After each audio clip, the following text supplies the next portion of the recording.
parece perderse, derrumbarse completamente. Entonces, algo que no es parte del programa condiciona el progreso del programa. La realidad misma, los hechos sorprendentes, etcétera. La ampliación de la ontología aparece ahí como condición de posibilidad de la ampliación de la ontología, aparece la idea de una realidad independiente. Está presente, claro, estará presente. ¿Cómo influye en cada uno de las propuestas que hemos visto? Es lo que ha variado. En Kuhn, en Lakatos, es lo que puede ser entendido de forma diferente. Bueno, muy bien. Al final de la clase empezamos a hablar en términos generales de la posición de Feyerabend con respecto al método científico, conocida como anarquismo metodológico, cuyo lema es todo sirve. Señalé porque el anarquismo metodológico no es un relativismo, porque no implica una ausencia de normatividad, una ausencia de reglas, sino por el contrario, un uso, pues, como él dice, una práctica liberal de las reglas, ¿no? Un uso contrainductivo de las reglas. Entonces, el día de hoy nos vamos a dedicar a revisar los capítulos 1 y 2 del Tratado contra el Método de Feyerabend, con la idea de encontrar ahí también no solo una propuesta interesante para la reconstrucción de la historia de la ciencia, sino también una idea interesante acerca de cómo el realismo científico está presente incluso en su propuesta, ¿no? Como hay pues sí, un supuesto de que hay algo que se conoce que no es parte o que no es construido por la teoría.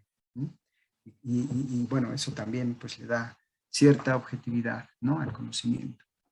Bien, voy ahora a compartirles, déjenme ver dónde está mi apunte, simplemente son pues ideas, algunas ideas que aparecen en los capítulos. A lo mejor no revisamos todas las ideas,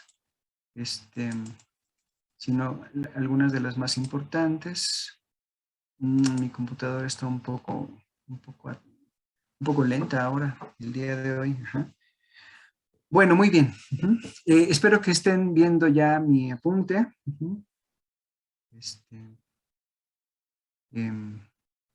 Voy a empezar. En el capítulo 1, Feyerabend profundiza un poco en su argumento de que el anarquismo metodológico en la ciencia se prueba por un examen de la historia de la ciencia y añade un argumento más a favor de su hipótesis, que es la relación idea-acción, un análisis de la relación idea-acción, ¿sale? Bueno, como dijimos la clase pasada al final, un poco de forma apresurada, creo que fue la última media hora de la clase pasada, Feyerabend plantea que en los momentos más cruciales de la historia de la ciencia, donde se da un cambio fundamental en las ideas, lo que ocurre, dice él, es que en lugar de seguirse las reglas metodológicas, en lugar de seguirse pues, los patrones aprendidos, lo que ocurre es que se rompe con ellos, se rompe con las reglas, se rompe con lo que he aprendido, etcétera, ¿no? Y entonces yo les ponía como ejemplo en la clase pasada cómo eso ocurre no solo en la filosofía de la ciencia, bueno, no solo en la ciencia, sino también ocurre, les puse algunos ejemplos, en la música, en las artes en general, ¿no? Y pues en la filosofía, ¿no? Entonces, me acuerdo que, por ejemplo, les decía yo que en relación a la música, ¿no?, pues alguien me decía también, porque también tiene amigos en la Nacional de Música, ¿no? Les decía yo, bueno, pues mis amigos de la Nacional de Música aprenden las reglas, aprenden los cánones, los criterios de la armonía, de la melodía, del ritmo, y pues finalmente, un poco más avanzados, ¿no?, terminan por romper con esas reglas, terminan por romper con los criterios de la armonía, de la melodía, algunos, digo, no todos, pero al menos los que yo conozco, eso, hacen justo lo que Feyerabend llama esas prácticas liberales, ¿no? Y entonces, pues, a sabiendas y de forma consciente, rompen con reglas como pues, con la armonía, con el ritmo, ¿no? Con cosas que tradicionalmente se dice eso no se debe hacer, pues lo hacen, ¿no? Y pues la idea es que eso ha ocurrido a lo largo de la historia de la música, ¿no? Les decía yo, por ejemplo, en los años 20, 30, ¿no? Del siglo pasado, cuando los músicos de jazz de color tocaban en las bandas, grandes bandas de los salones de baile, eh, con músicos blancos incluso, pues ellos tocaban con la partitura, eran perfectos ejecutantes de su instrumento, ¿no? La trompeta, del saxofón, y entonces pues tocaban para que les pagaran, claro, para sobrevivir en en esos grandes salones de baile, y todos bailaban muy felices, hombres y mujeres blancos, ¿no? En unas bandas con muchos músicos, ¿no? Pero estos músicos de color, cuando terminaba la función, pues se iban a los cafés, ¿no? A los cafés con personas, con audiencia también de color. Y entonces pues empezaban a hacer algo que no hacían en los grandes salones de baile. Improvisaban, ¿no? Se subían a improvisar con su instrumento, ¿no? Así surgió el bebop, que es improvisar de la forma más rápida posible, ¿no? Sin perder el ritmo ni la melodía. Y bueno, hay grabaciones de eso, ¿no? El bebop, el free jazz, ¿no? Pues improvisar, ¿no? Sobre una base mm, melódica o sobre una base rítmica, ¿no? Alguien entra el otro, ¿no? Van formando algo ahí, un poco, pues, un cuerpo, un cuerpo musical de varias partes, improvisando, y posteriormente pues uno destaca y hace un solo, el baterista, luego el trompetista, qué sé yo, ¿sale? Y al final luego se vuelven a unir todos, y es un evento, es un suceso que ocurre en un solo momento. ¿Qué está pasando ahí? Bueno, pues se están rompiendo con reglas, ¿no? Están rompiendo con reglas métricas, con reglas de ritmo, con reglas de... Ajá. Y está pues ocurriendo como dice un poco Feyerabend en el capítulo 1, ¿no? Si la ciencia, si el mundo es tan amplio, tan complejo, ¿no? ¿Por qué nos vamos a limitar a un conjunto de reglas, ¿no? Al monismo metodológico que supuestamente debería haber en la ciencia? ¿Por qué coartar nuestra acción, ¿no? Es el mismo argumento que podría yo ofrecer ahora. Si la música es tan amplia, ¿no? Si los ritmos, si las melodías, ¿no? Son tan amplias, tan complejas, ¿no? ¿Por qué coartar, ¿no? A un solo tipo de ritmo, a un solo tipo de manifestación musical? Y entonces, bueno, pues estos músicos, siguiendo pues yo lo llamaba me acuerdo la clase pasada, pues una insatisfacción, ¿no? Con respecto a lo que se estaba tocando en ese momento, pues salen y hacen pues estas maravillas, ¿no? Estas creaciones, ¿no? Entonces, la idea que está de fondo, ¿no? Es que solo sobre la base de haber aprendido esas reglas e incluso de dominar esas reglas, es posible romperlas, ¿no? A sabiendas, conscientemente, voluntariamente. A veces dice Feyerabend, incluso involuntariamente ocurre algo así, pero lo cierto es que se rompe la regla involuntariamente, pero la conozco, ¿no? Entonces, Feyerabend considera que los momentos más importantes de cambio radical en la ciencia fueron porque los investigadores se atrevieron a ver otras cosas, a ensayar otras hipótesis, a realizar la práctica científica de una forma diferente, ¿no? No en relación a lo convencional, a lo convenido, a lo que he recibido, a lo que habían aprendido, sino en virtud de otras formas de ver y de hacer las cosas, ¿no? Eso también, decíamos la clase pasada, ocurre en la pintura, ¿no? Ocurre en la danza, ¿no? Romper con reglas ha hecho que las escuelas se formen, ¿no? Se atrincheren, se proyecten, se difundan, ¿no? Y formen formen maneras de hacer eh, este, pintura o danza de forma diferente, ¿no? Entonces lo que ve Feyerabend es que estos investigadores, en lugar de seguir las reglas, lo que siguieron fue la contrarregla que dice todo sirve, ¿no? Todo sirve. Hay que tratar de... ahorita lo vamos a ver en el capítulo 2, sobre todo se concreta mucho esta idea del todo sirve, ¿no? Hay que tratar de proponer hipótesis que van contra lo establecido y de pensar de forma, hacer prácticas de forma también completamente diferente. A esta idea, Feyerabend la llama práctica liberal o revolucionaria. Según él, la historia de la ciencia se contrapone a la idea de un método único o monismo metodológico, de principios firmes, inalterables y absolutamente obligatorios del quehacer científico. Una idea que aparece pues, en Bacon, que aparece en Descartes, que aparece pues, en muchos autores, el monismo metodológico. Es un hecho, dice él, que en la historia de la ciencia y en particular con respecto a los cambios científicos, no hay una sola regla que no haya sido infringida. Y estas infracciones no son accidentales, lo pongo en negritas, no son accidentales, ni se dan por falta de conocimiento de las reglas, por falta de atención, no, se dan con toda conciencia de que estamos infringiéndolas, ¿no? Es decir, como ocurre con los músicos estos, ¿no? Como les decía yo en la clase pasada también, ¿no? Con varias de las técnicas, ¿no? que se aprenden al tocar un instrumento, ¿no? Por ejemplo, les decía yo la técnica a doble mano, o alguien decía taping, ¿no? Creo que se llama así ahora. En mis tiempos era la técnica a doble mano, ¿no? Que es pues tocar con, no sé si se ve porque no veo mi cámara, ¿no? Que es tocar con un dedo o dos dedos de la otra mano, ¿no? en el brazo de la guitarra. Según esto, según corre la leyenda, fue Van Halen quien empezó a hacer algo así. No sé si haya habido alguien, pero pues tiene esa, ¿cómo se dirá? Pues paternidad. Se suele decir que es Van Halen quien hizo eso.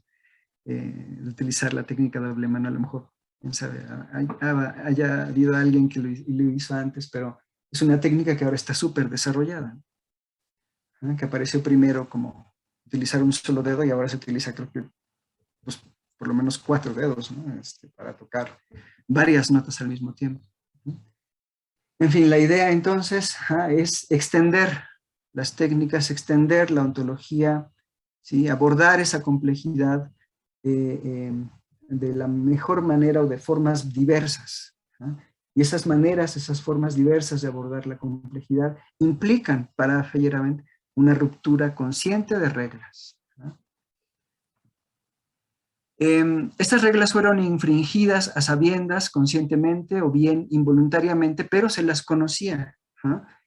Dice Feyerabend, el descubrimiento del atomismo en la antigüedad, la revolución copernicana, el surgimiento del atomismo moderno o la teoría ondulatoria de la luz, cito, solo ocurrieron o bien porque algunos pensadores decidieron no someterse a ciertas reglas obvias o porque las violaron involuntariamente.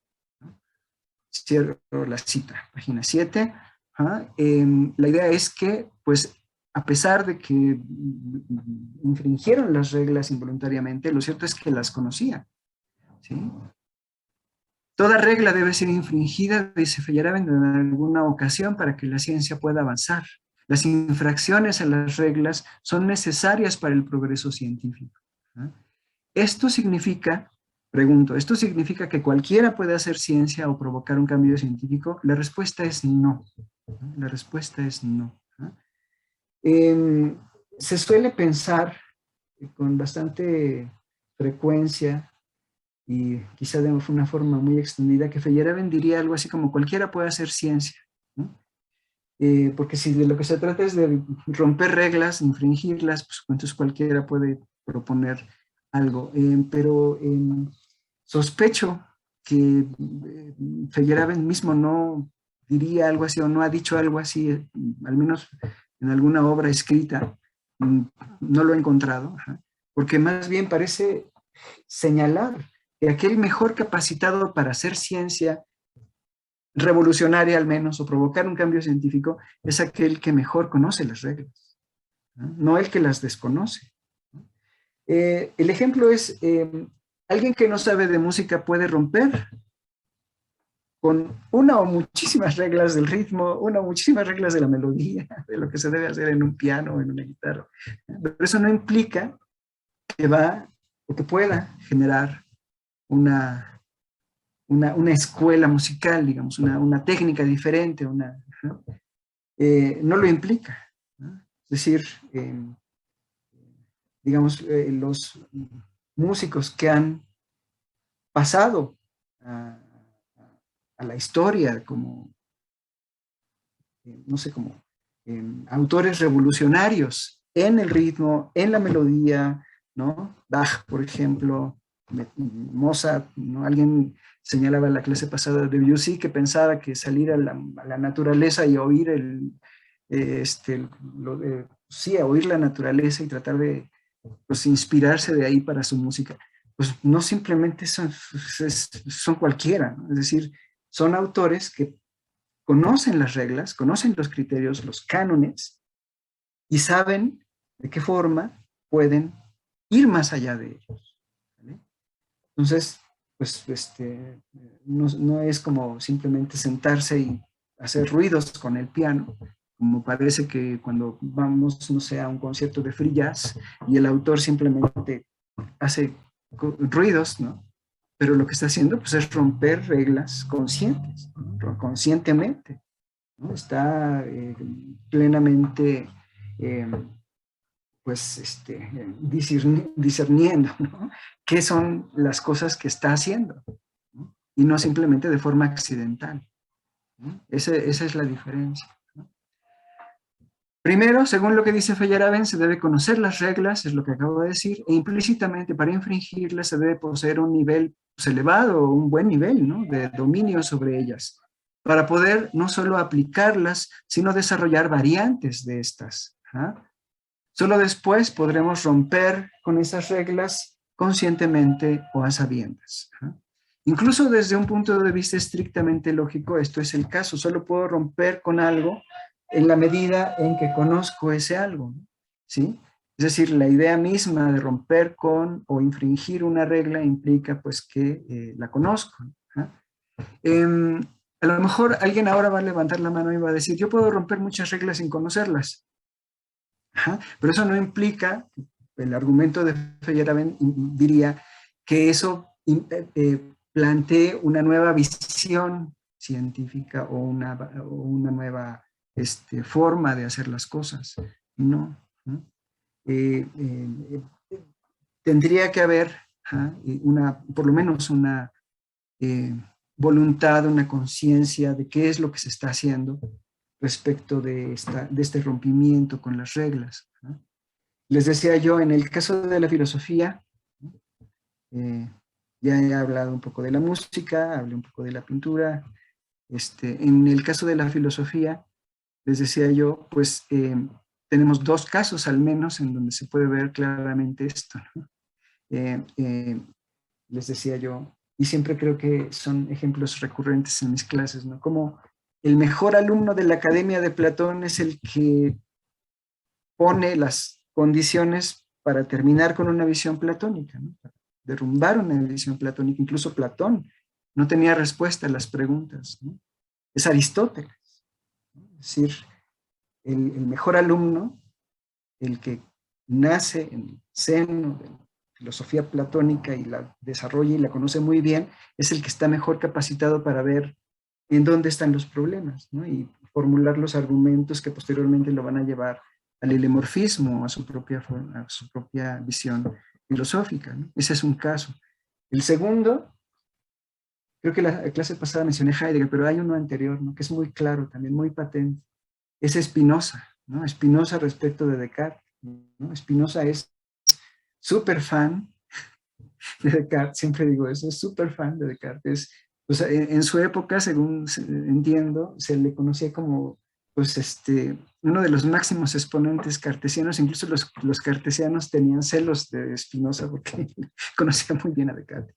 Y es precisamente él quien, no, me digo, plantea una crítica, pues, o una serie de críticas durísimas al cartesianismo, ¿no? y en cierto modo lo extiende, lo amplía, lo empodera, ¿no? Lo robustece. ¿No?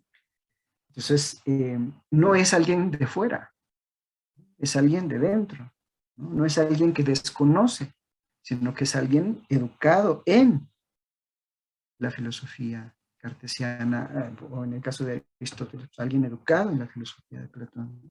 Entonces les decía yo, en el caso de Galileo es igual, ¿no? El caso de Galileo, pues es un investigador, un filósofo natural que bebió del aristotelismo, ¿no? Del escolasticismo, de esa visión perfectamente estaba ubicada, bien definida, ¿no?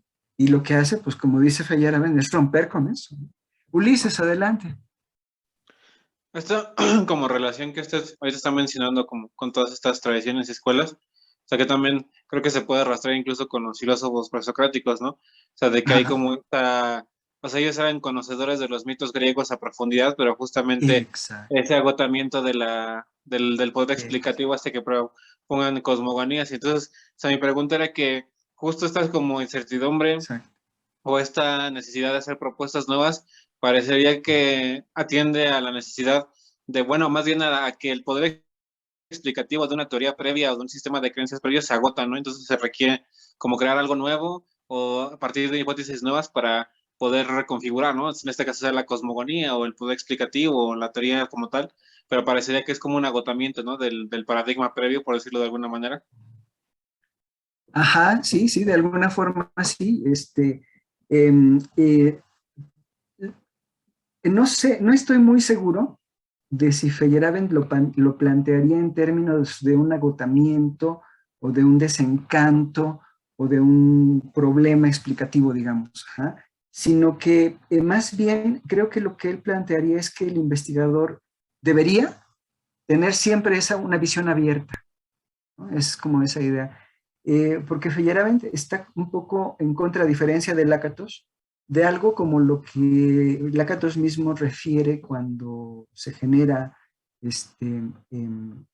que él llama el decaimiento de un programa de investigación o un estancamiento en el programa de investigación. Dice él, eh, los investigadores en un programa que está estancado tienen una especie de crisis cuniana, ¿no? Es decir, pues sí, experimentan un apesadumbramiento, una desesperación, una cuestión psicológica que él explica en esos términos como una crisis cuniana, ¿no? Un desencanto, sí, un abrumamiento, ¿no?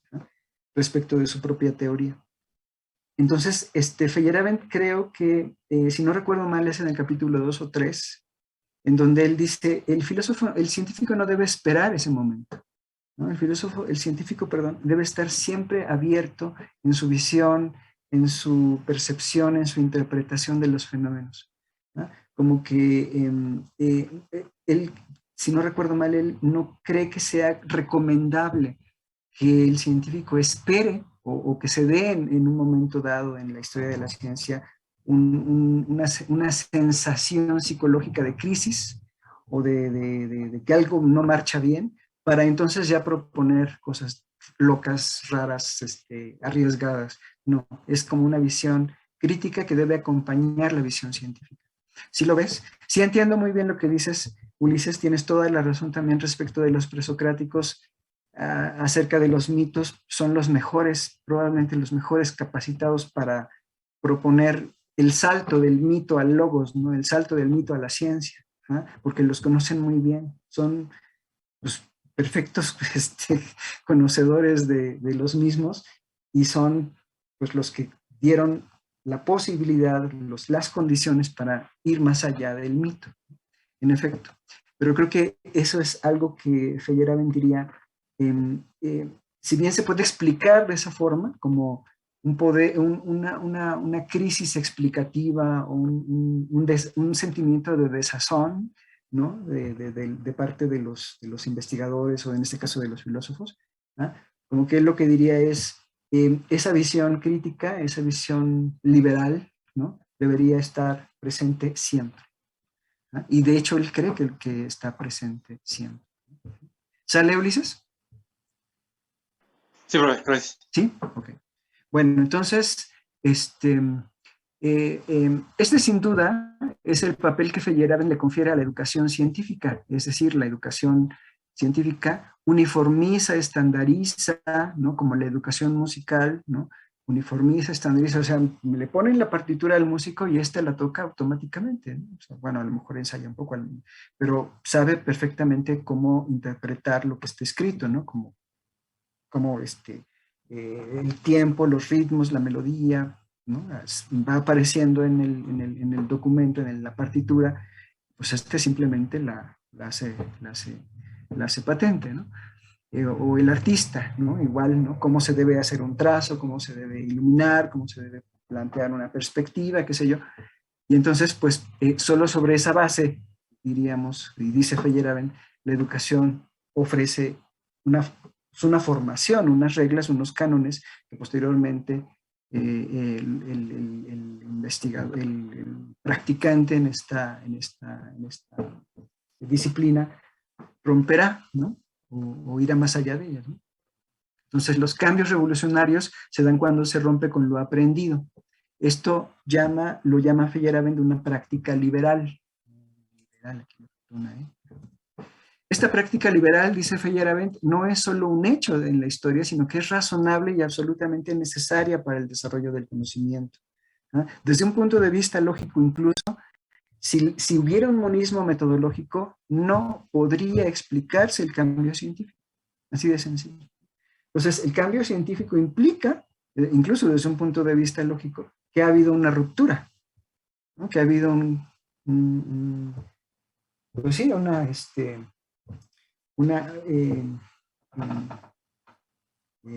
violación a las reglas, a una forma de ver el mundo, ¿no? Flagrante, ¿no? Consciente. Entonces, eso es algo que en lo que Kuhn llamaba la atención, ¿no?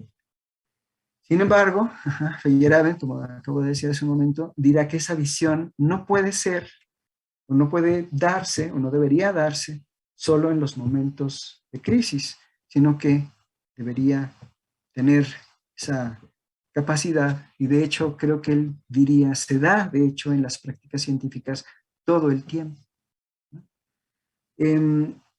Esta forma de hablar de Feyerabend respecto del método, este pluralismo metodológico, que si se fijan, no es un relativismo metodológico, porque no implica que no haya reglas o que no deban seguirse, no, lo que dice es, hay reglas, hay cánones, los he aprendido y sobre esa base puedo experimentar, ¿no? Otros, ¿no? Entonces no es un relativismo, una ausencia de normatividad, no, es que la normatividad se ha aprendido y eso es lo que me capacita para ir más allá de ella, como ejecutante en música, en la pintura, en la danza, ¿no? En la filosofía. Entonces, Feyerabend diría, es absolutamente necesaria esta ruptura para entender el desarrollo del conocimiento. El monismo metodológico, si fuera el caso, no podría haber cambio científico. Este pluralismo en la metodología de la ciencia, posteriormente en los 90, si no recuerdo mal, o en los 80 del siglo pasado, se extendió incluso a la ontología de la ciencia. Entonces hubo autores como Jean Dupré, que decía que, pues en biología al menos, ¿no? Los biólogos tendían a ser, esa es la palabra que utilizaba él, promiscuos ontológicamente, es decir, iban de una entidad a otra o de una forma de entender las entidades a otra, sin ningún compromiso teórico, ¿no? Decía él, ¿no? Así podían entender no sé, células, órganos, no sé qué, de una cierta forma o bien de otra, ¿no? Entonces había como préstamos, ¿no? Entonces la idea de Dupré es que eso es en lo absoluto, no tiene que ver, no tiene en lo absoluto que ver con una irracionalidad, ¿no? Sino con un uso de las entidades que es adecuado a un cierto contexto, ¿no? Con un uso permitido, incluso pues es como se da, como pues, ocurren en esas prácticas, ¿no? Que no están casados con la ontología, ¿no? Entonces Feyerabend unos años antes, nos plantea que el científico no debería, y de hecho no está casado con una metodología, con un conjunto de reglas o con un conjunto de cánones. Que si bien ese es el que pues, le permite entender los fenómenos, al mismo tiempo ese marco normativo, ese marco de cánones y reglas, eventualmente será roto, ¿no? Será rebasado, infringido. Y su idea, ¿no? Pues es que pues, mientras más liberal sea la ciencia, mucho más desarrollo tendrá, ¿no? Mientras más tenga esa visión crítica, o como veremos en el siguiente capítulo, contrainductiva, mucho más estará en condiciones para ampliar la ontología y ampliar la metodología de la ciencia.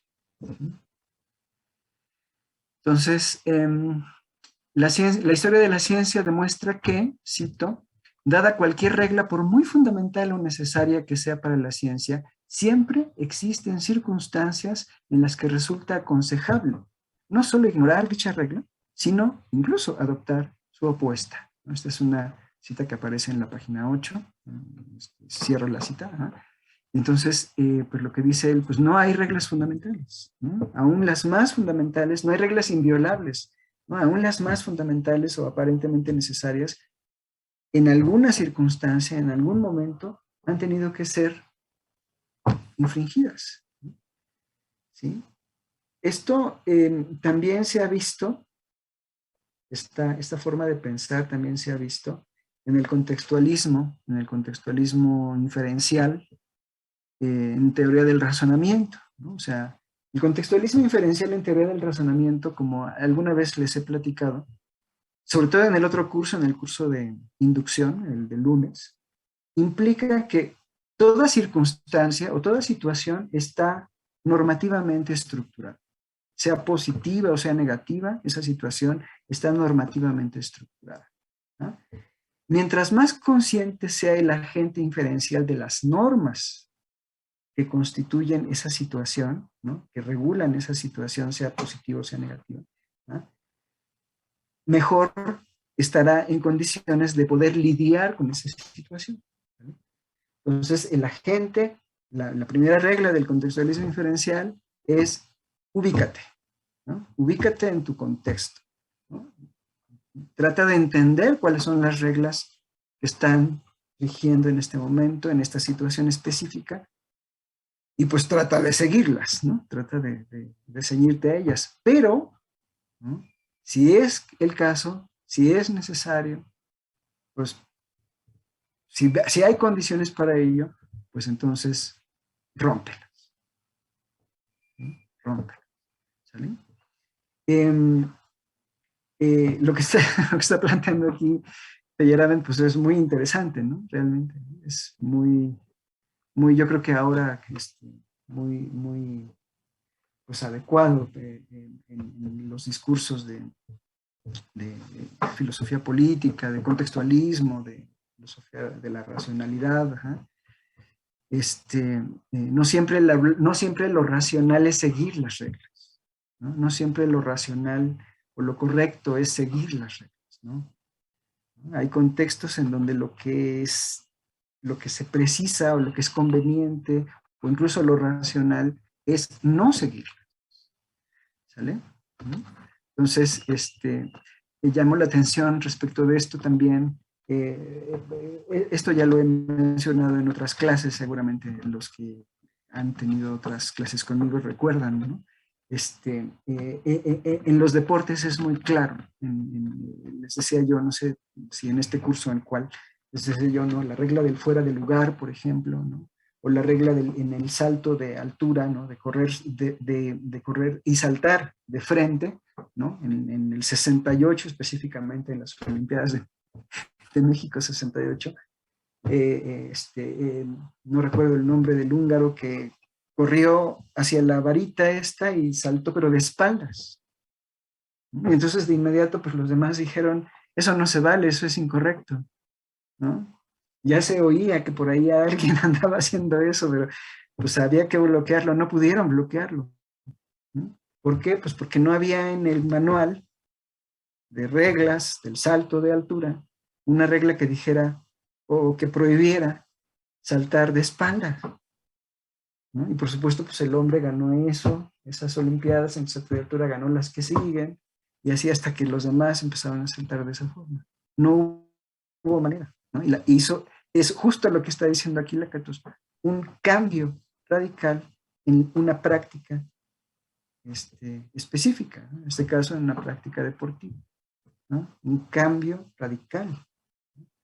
Entonces lo que hizo este atleta fue romper no sé cuántas reglas, ¿no? ¿Sale? Por lo pronto, pues, saltar de frente, que se saltaba así, ¿no? Saltaba abriendo las piernas, extendiéndolas lo más alto posible, ¿no? Y lo que él hizo pues, fue saltar de espalda, ¿no?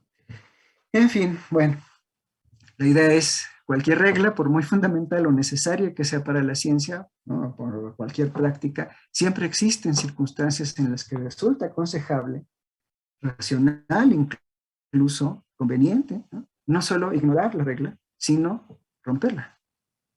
Piensen, sí, me acuerdo, sí, creo que sí fue en este curso, ¿no? Cuando les decía yo, jugar al fuera de lugar, ¿no? O sea, ves que viene el delantero y ustedes están ahí, los defensas, lo que haces pues es, ¿no? No hacer por el balón, ¿no? Pasa el balón, viene el defensa, tú te mueves en sentido contrario. Eso parecería irracional.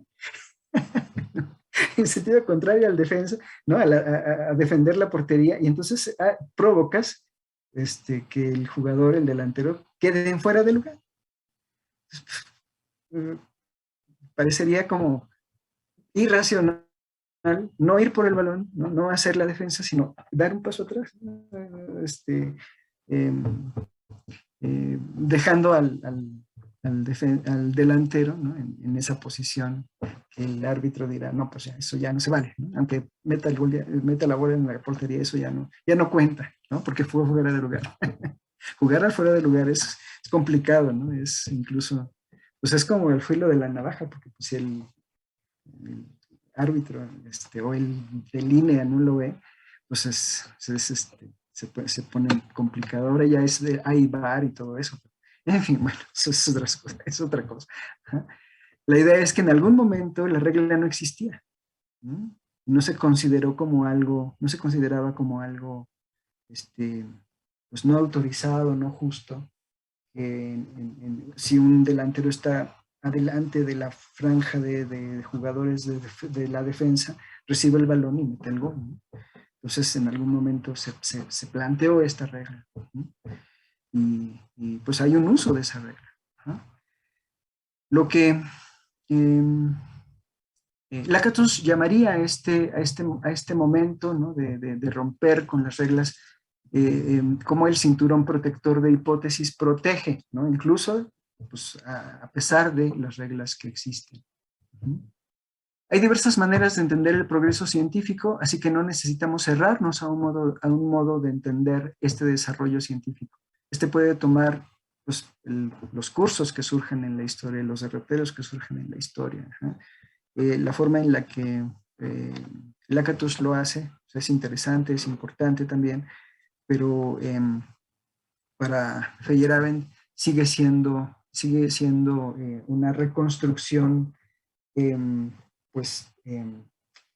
parcial, ¿no? Sigue siendo una reconstrucción no correcta o no adecuada.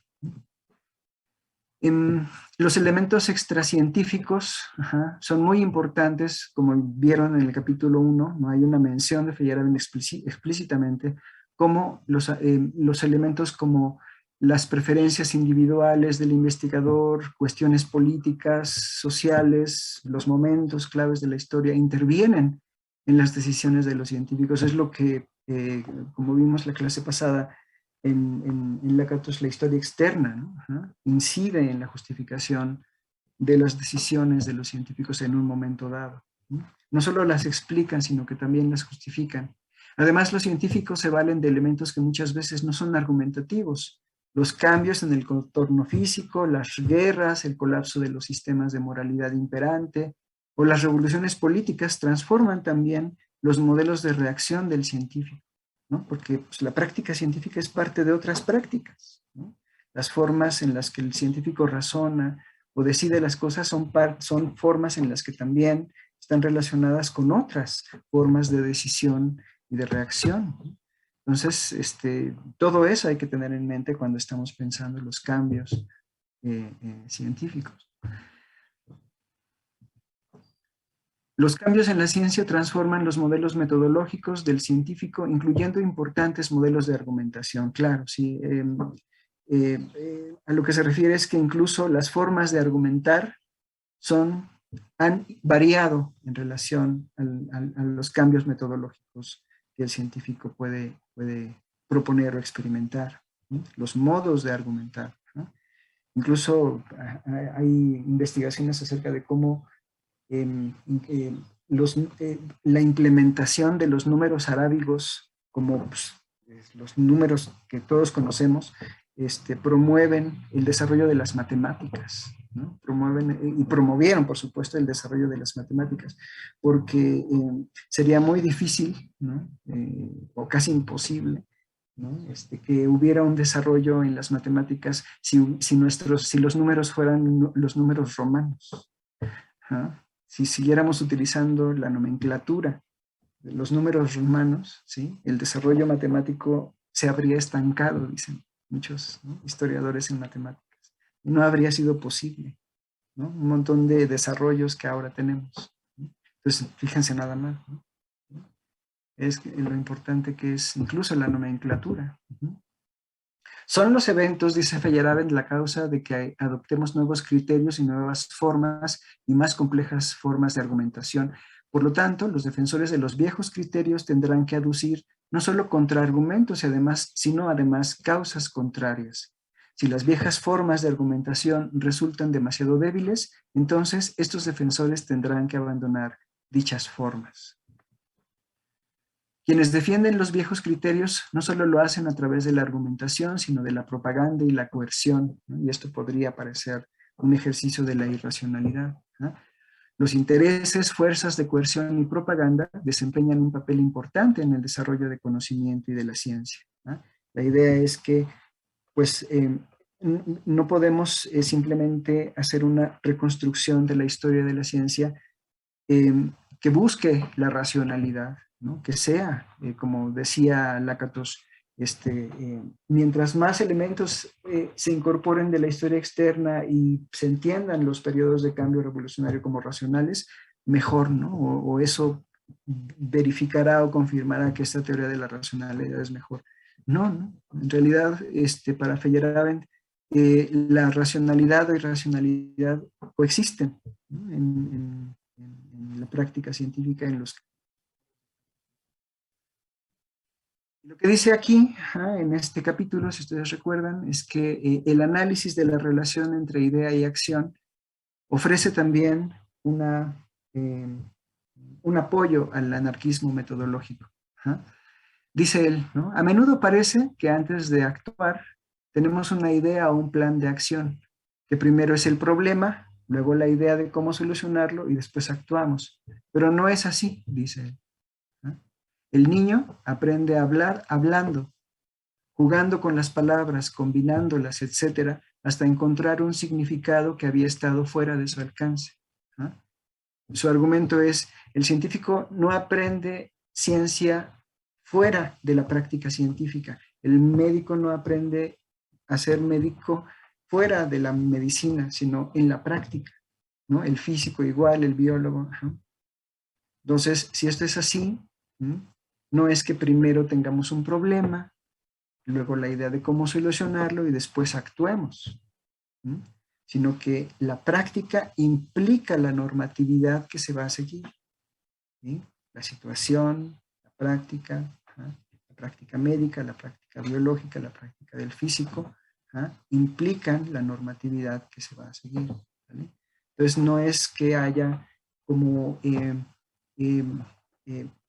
primero un problema, luego la idea de cómo solucionarlo y después actuar. No, en un punto de vista como este que está planteando Feyerabend, en la ejecución se aprenden las reglas, ¿no? En la ejecución se aprenden En la ejecución de las prácticas se aprenden, se asimilan la normatividad, ¿no? Entonces se da como una unidad en la acción, ¿no? Se da una unidad en la práctica. ¿Ah? ¿A quién le suena esta idea?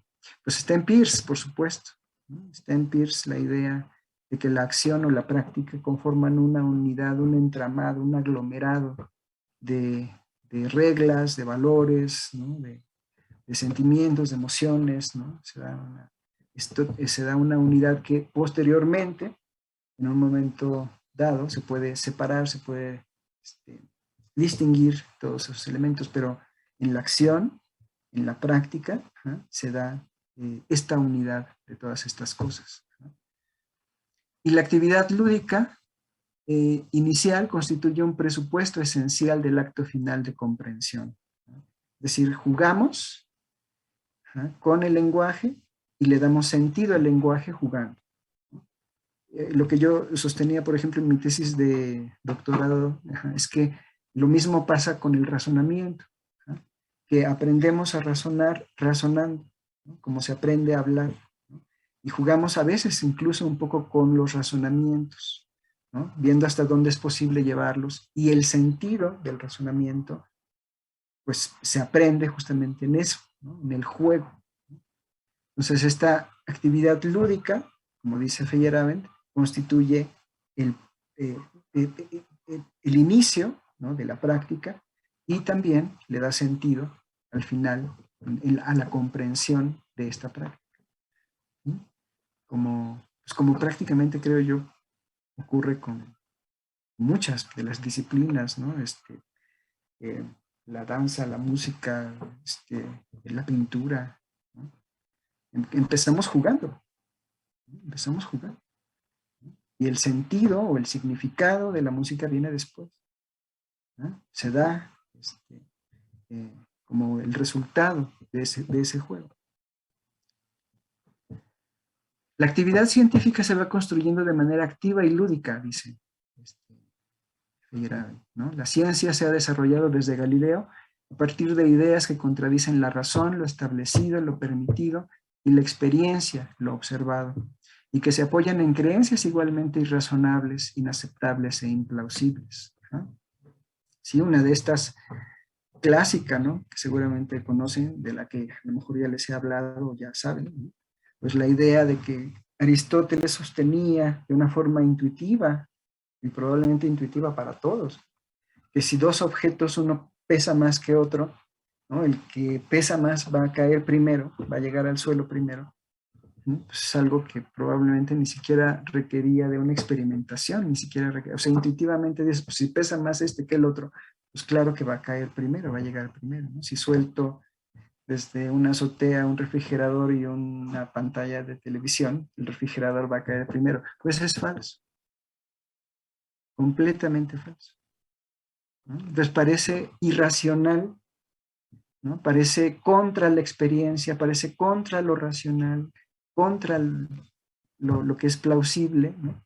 Decir que van a caer al mismo tiempo, porque la fuerza que atrae a los objetos es la misma, ¿no? Es una constante, ¿no? Y Galileo lo propone, ¿no? No es una cuestión de peso, es una cuestión de fuerza, ¿no? ¿Vale? Entonces, atreverse a ver, a proponer, a interpretar de forma distinta como me han enseñado, ¿no? Es lo que, dice Feyerabend, hace la diferencia entre estar en lo correcto o no, ¿no? Porque parece correcto, intuitivamente correcto, que dos objetos, uno de los cuales pesa más, va a llegar primero al suelo, y no es así, ¿no? Es una cuestión